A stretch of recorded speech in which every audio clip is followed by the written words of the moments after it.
Dentro da lama. Estamos Olha todos só, na lama. Uns se entristecem por olhar para a lama. Estar na lama. Outros se alegram porque podem contemplar as estrelas.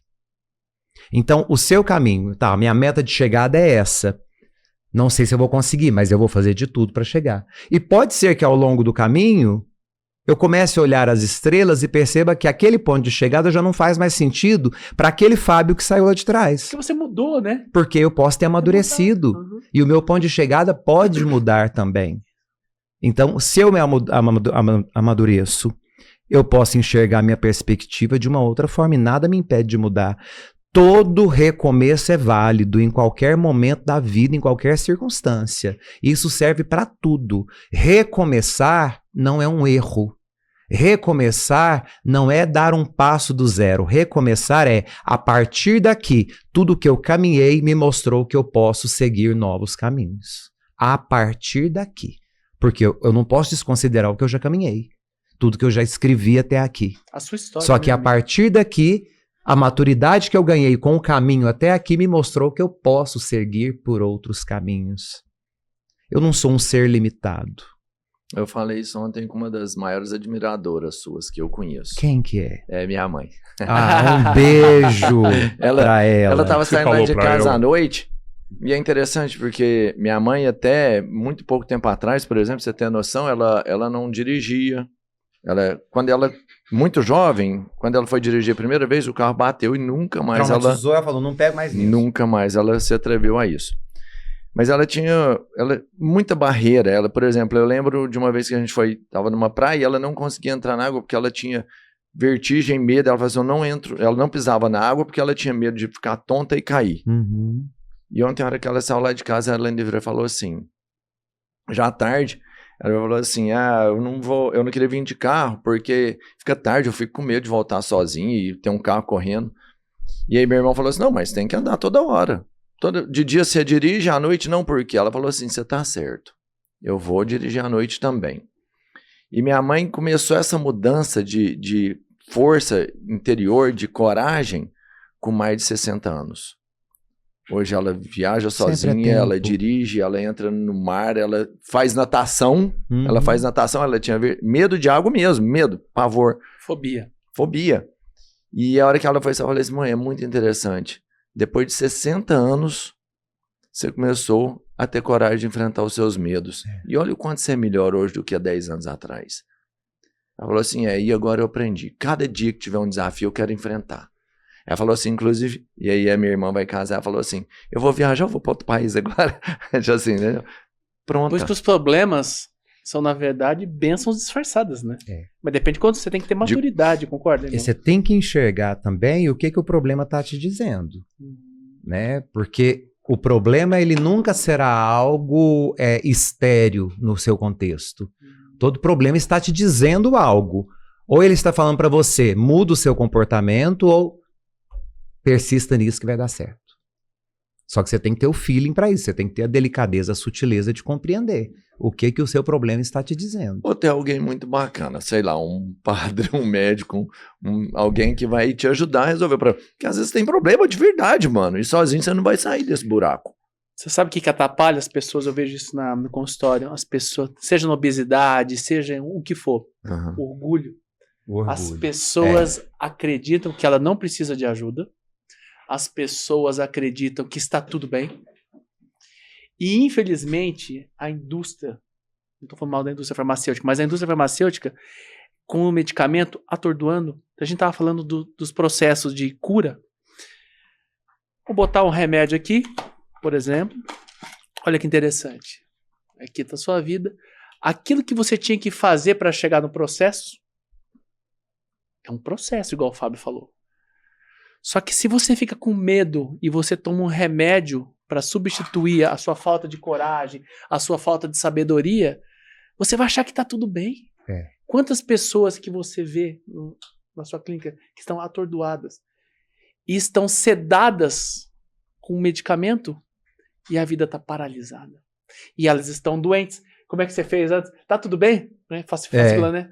Tô ótimo. E assim, o olho... Piscando, pesando 200 quilos, tá tudo bem. Cãibra no joelho, que a perna batendo e o olho piscando. Amigo, todos os dias eu atendo pessoas ansiosas, depressivas, aumento de peso. Aí quando você começa a olhar, que a gente gosta muito de olhar o sistêmico.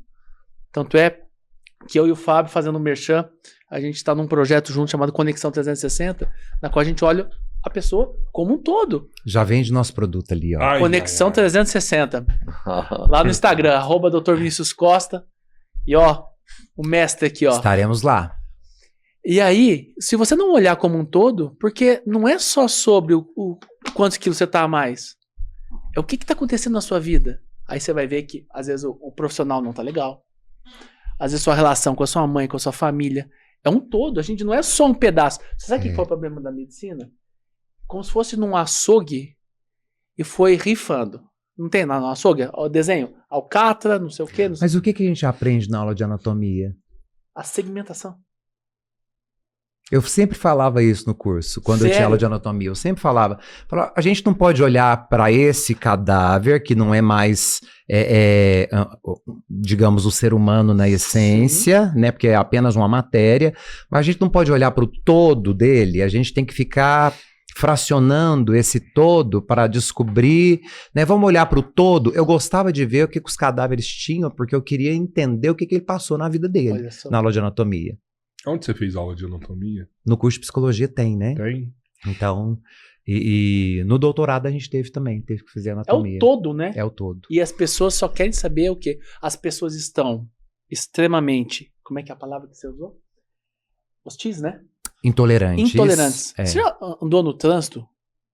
Cara, as pessoas estão não precisa ir no trânsito. Vai nas nossas postagens do Instagram. Os haters, verdade. Né? Vocês não vai nas isso? postagens lá dos grupos. Eu criei um TikTok ontem. Bacana. Mas eu não sei mexer. Padre Fábio.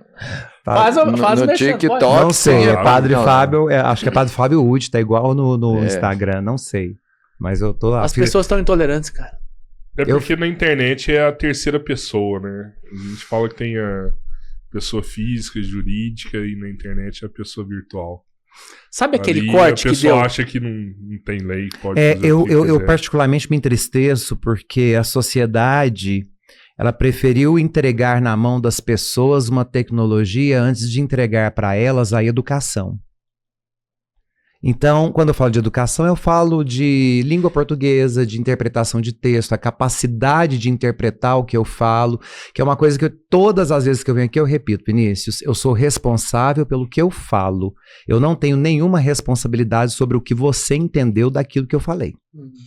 Por quê? Esse é o seu filtro, né? É o meu filtro. Então, assim, e as pessoas interpretam a minha fala de 1000 maneiras. Então, eu comento com os meninos, eu falo assim, eu acho legal ter hater, porque você percebe como é que está o mundo. Aí a gente percebe por que os nossos governantes são quem são. A gente percebe por que Brasília é do jeito que é, porque é o reflexo de uma sociedade plural que está muito mais interessada em dar palpite do que ter opiniões científicas e empíricas. Olha que interessante. Aqui, há um ano atrás, eu vim e eu estava... Hoje está menos frio, mas estava muito frio, e eu peguei um jaleco branco e resolvi, na hora do calor, falei assim, Tony, vou te ensinar a medicina, aquele corte de 1 minuto que você já conhece. Zilhões de visualizações, no segundo dia já tinha 2 milhões, falei, deu ruim. Até que o CRM foi lá. Só que a questão foi o seguinte, lendo os comentários, milhares de pessoas falavam assim, a minha mãe estaria viva se não fosse esse tipo de atitude. Porque hoje em dia, praticamente, eu não tenho um amigo médico mais. Por quê? Mas por que eles julgaram? Por que ficaram bravos? Eu falei uma verdade. Só que eu não falei que acontecia todas as vezes aquilo. Mas que aquilo acontecia. Aí, um outro comentário que criticou falou o seguinte. Não acontece todas as vezes. Não acontece. Mas tem médicos bons. Claro que tem médicos bons. Tem médicos maravilhosos. Sim. Claro que tem. Em momento nenhum você O que ele estava fazendo, o que me chamava a atenção, o que ele estava fazendo de jaleco branco? É porque eu só estava com frio. É só isso. Aí, é igual a briga comigo, porque eu não venho de batina. Sim. Aí, o Freud, às vezes, tem uma frase, ele fala assim, um cachimbo É só um cachimbo. É só um cachimbo. É só isso. Eu estava de jaleco porque eu estava com frio. Uhum. É só isso. Aí, na segunda vez que eu vim aqui, eu tô falando isso por causa mostrando a questão da intolerância. Uhum. A segunda vez que eu vim aqui, eu falei muito de saúde, né? De alimentação. De alimentação. Aí, um monte de gente começou a falar assim, mas ele tá gordo, ele tá não sei o que, começou a xingar. Mas eles não sabem, igual o Fábio falou, meu querido, eles não sabem da nossa história, da onde eu vim. Qual que é a minha trajetória? Porque eu também estou no processo. Hoje eu estou muito, igual você falou da sua mãe, hoje eu estou muito melhor do que estava. Mas a essência, você pode ter certeza, amigo, eu sou a mesma pessoa que carreguei você na maca. Daqui a pouco eu começo a contar e eu me emociono. Ele chora, eu não choro mais. Ele chora de ter me levado pra UTI do Covid. Eu nem ligo. Porque esse cara tava morto. E eu fui na casa dele e eu levei ele. Entendeu? Sim. E ele só tava com as penas, mas daqui a pouco eu conto a história. Então é que você tem que ficar até o final, né? Então eu tô falando da intolerância. As pessoas hoje em dia, e é muito fácil, né, Fábio? Se atirar pedra. Principalmente de trás de tela, né? Onde as pessoas não têm uma identidade, não têm um CPF, não têm um rosto. Mas sabe o que eu tenho feito com os meus haters?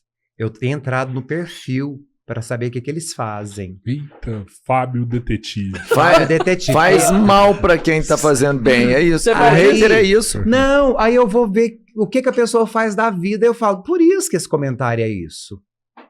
Né? O universo, eu falei isso para vocês, o limite das minhas palavras denota o limite do meu universo. Então, quando as pessoas vêm com palavras muito limitadas, eu vou lá entender o contexto dela. Sabe? Eu olho o perfil e falo, não cabe resposta para um ser humano. O silêncio Nem é a melhor pode resposta. responder, né? Não, tem uns que eu respondo. Não, mas se você olhar e entender o universo dessa pessoa, você nem pode responder. É, igual teve Você tem que ficar calado, porque você viu aquilo lá, a pessoa não vai ter nem condição de entender, não né? Tem, não. E assim, eles gostam de refutar, porque, né, mas a dá vida dele é essa, ele não visibilidade, tem nada. Ele é não tem vazio, ele nada. precisa se apegar a alguma coisa. E como ele não tem atenção nenhuma, o simples fato de você mostrar pra ele que ele foi visto, Mas ele quer atenção. isso já vai grudar ele em Uma você. vítima sofredora. Ele usa a violência, Às né? vezes eu respondo por misericórdia. Igual teve uma mulher que falou que eu tava muito feio, isso. que meu rosto tava, que eu tava com uma olheira muito preta. Olha, ele não é um padre de Deus. Pode ver que ele tem um olhar satânico. Caraca, Você tá falando sério? Sério, tem um podcast, isso, vocês vão sério? ver. Ah, eu vou dar um print nisso e mandar pra vocês. Aí eu olhei pra ela e falei, oi senhora, que eu gosto de começar assim. Quando eu falo começar oi senhora, oi senhor, pode saber que é deboche, tá? Eu falo, oi senhora, de onde a senhora me conhece? Aí ela falou assim, eu assisti não sei o que, você falando não sei o que e não sei o que, você não é de Deus. Uau. Aí ela começou a falar um monte de coisa, eu entrei no perfil dela.